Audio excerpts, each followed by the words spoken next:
Hello mamas and papas, welcome to my channel smart মম।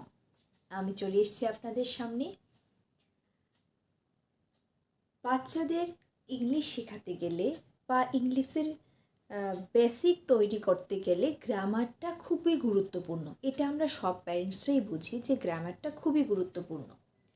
কিন্তু গ্রামারটা আমরা কিভাবে শুরু করব? কী দিয়েই বা শুরু করব গ্রামারটা? আর কিভাবে বুঝালেই বা ওরা বুঝতে পারবে, ওদের বেসিকটা ক্লিয়ার হবে গ্রামারের ব্যাপারে, আর কোনো প্রবলেম হবে না। তো আমি আজকে যেটা নিয়ে আলোচনা করব সেটা হলো গ্রামারের বেসিক একদম A to Z থেকে আমি শুরু করব, ABCD থেকে শুরু করব। আমি বলবো যে কিভাবে গ্রামারটা শেখালে আস্তে আস্তে করে, বড় হোক ছোট হোক, কিভাবে গ্রামারটা সহজ ভাষায় ওদের শেখালে ওরা প্রথম অবস্থায় ধরতে পারবে, তারপর আরেক ধাপ করে ডেসক্রাইবরি করলে ওরা এই ব্যাপারে আরও এক্সপিরিয়েন্সড হবে, আরও ডিটেইলসে নলেজ গেইন করতে পারবে। তো সেই ক্ষেত্রে গ্রামারের প্রথমেই আমি আজকে যে টপিক্সটা বেছে নিয়েছি গ্রামারের বেসিক, সেটাই হলো parts of speech. Parts of speech নিয়ে আমি আজকে কথা বলবো। পার্টস অফ স্পিচ কি? আমরা যে ইংরেজিতে কথা বলি বা ইংরেজিতে যে স্পিচ দিই বা একটা কথা হয়, একটা সেন্টেন্স হয়, একটা বাক্য হয়, সেই সেন্টেন্সটা, সেই স্পিচটার অনেকগুলি পার্ট থাকে। একটা সেন্টেন্সের মধ্যে অনেকগুলি পার্ট থাকে। এই পার্টগুলির বিভিন্ন নাম আছে। ওগুলো কি, কোনটা কি পার্ট, সেইটা যদি আমরা জানতে পারি, মানে পার্ট অফ স্পিচ যদি কোনো স্টুডেন্টকে যে কেউ ভালোভাবে বুঝবে, পার্ট অফ স্পিচ যদি বোঝা একদম ক্লিয়ার হয়ে যায়, তাই 90% গ্রামার শেখা কমপ্লিট। পার্ট অফ স্পিচ মানে স্পিচের পার্ট, মানে এই পার্টটাকে, এই যে পার্ট আছে একটা স্পিচের, এটা 8 রকমের হয়।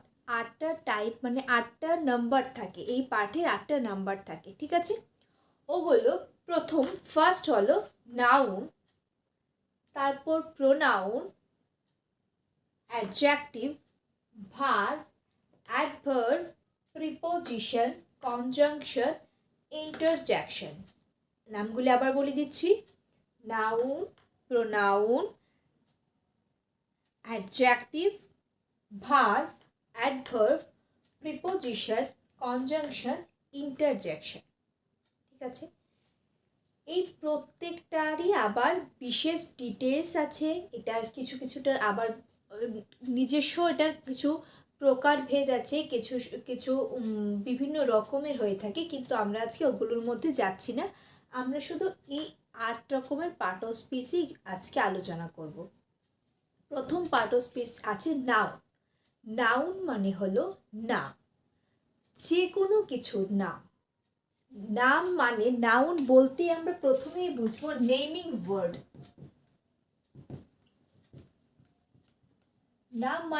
নাউন মানে হলো নেমিং ওয়ার্ড, যে কোনো কিছুর নাম। আমাদের চারদিকে যা কিছু আছে, ভিজিবল আনভিজিবল যা কিছু আছে, সব কিছুই নাউন। প্রত্যেকটা জিনিসের নাম হলো noun. Ram, Sita, table, chair, board, pan, duster, pencil, copy, eraser, pencil, bat, sun, moon, যা কিছু চারদিকে আমরা দেখতে পাচ্ছি, ক্যাট, ডগ, টাইগার, যা কিছু দেখতে পাচ্ছি, যা কিছু ভিজিবল আছে, সব কিছু নাউন। এইবার বললাম আনভিজিবল, তাহলে আনভিজিবল কি আছে? এয়ার আছে। এয়ার আছে, ওইটা আমরা দেখতে পাচ্ছি না, কিন্তু এয়ার একটা নাউন। তারপর কি আছে? নলেজ, ঠিক আছে, দেখতে পাচ্ছি না। কোল্ড, হট, ঠিক আছে। লাভ, দেখতে পাচ্ছি না। প্রত্যেকটা জিনিসের নাম হলো নাউন। প্রত্যেকটা জিনিসের নাম, যে কোনো জিনিসের যেটাই নাম দেব সেটাই হলো নাউন, ঠিক আছে? তাইলে প্রোনাউন কি? প্রোনাউন কি? একদম সিম্পল কথায় নাউনকে না বসিয়ে নাউনের জায়গায় যেটা বসানো হয় সেটাই হলো প্রোনাউন।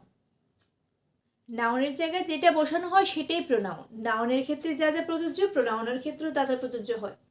কারণ নাউন আর প্রোনাউন একই রকম কিন্তু এক নয়, মানে নাউন যেখানে হবে না সেইখানে আমরা প্রোনাউন বসাই।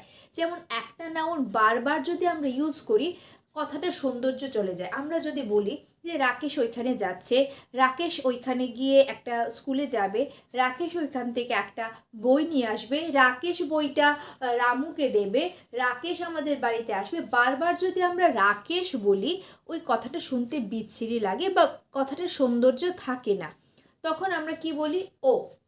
ঠিক আছে, এই যে ওটা ইউজ করব এটাই প্রোনাউনের ক্ষেত্রে পড়ে। তাহলে ইংলিশের ক্ষেত্রে আমরা কি বলতে পারি, যেমন he, Raju is a good boy, he always go to school, he write so nicely, he is writing. যখন আমরা এই যে হি ইউজ করলাম, বারবার রাজু না বলে রাজুর জায়গায় যে আমরা হি ইউজ করলাম, এটা হবে প্রোনাউন। ঠিক আছে, নাউন যদি নেমিং ওয়ার্ড হয়, প্রোনাউন কি, যেমন হি, শি, হিজ, হার, ইট, এগুলি হলো প্রোনাউন।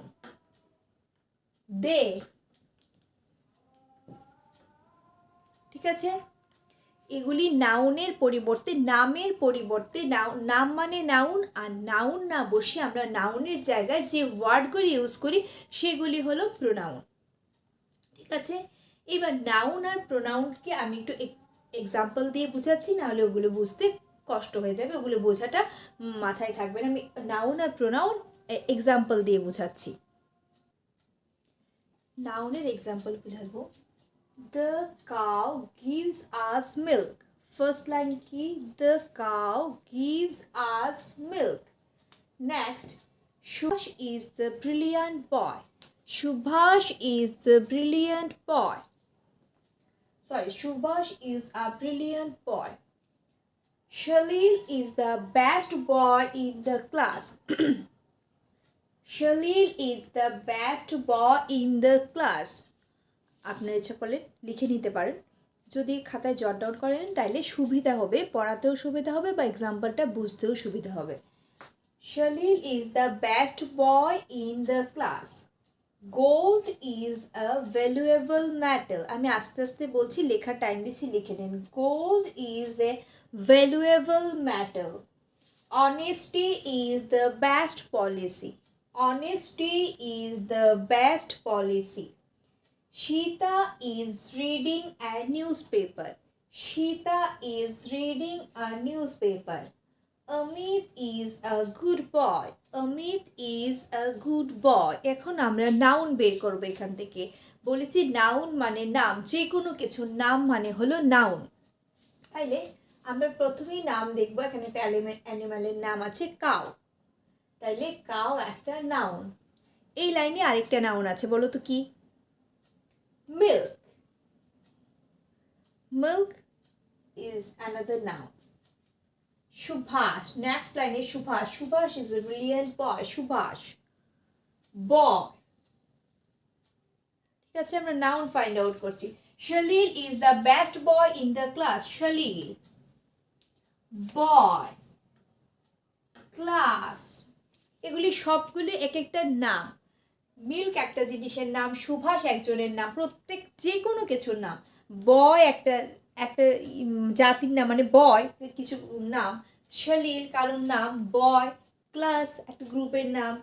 গোল্ড একটা মেটালের নাম, is a valuable metal, metal একটা জিনিসের নাম। Honesty, policy. Sita is reading a newspaper. Amit, boy. ওকে, ঠিক আছে, এগুলি হলো নাউন। কিন্তু আমি তো এটা বলে দিলাম নাউন, ঠিক আছে, আমি বলে দিলাম যে cow noun, milk noun, Subhash noun, boy noun, Salil noun. কিন্তু হাউ ক্যান ইউ আইডেন্টিফাই? তুমি কিভাবে আইডেন্টিফাই করবে যে কোনটা নাউন? এটা তো আমি বলে দিলাম যে এটা নাউন, তুমি কিভাবে বুঝবে যে নাউন? ঠিক আছে, তাইলে আমরা যদি সেন্টেন্সটা পড়ে কোয়েশ্চেন করি, who, whom, whom, what, who, whom, what, ঠিক আছে? এই তিনটার আনসার হবে নাও। Cow gives us milk, who gives us milk? Cow, পেয়ে গেলাম answer. What, cow gives us what? Milk, পেয়ে গেলাম আরেকটা noun. Subhash is a brilliant boy, Subhash is a brilliant boy, who? Subhash. What? Boy. Brilliant boy. Okay, boy. Shalil is the best boy in the class. Who is the best boy in the class? Shalil.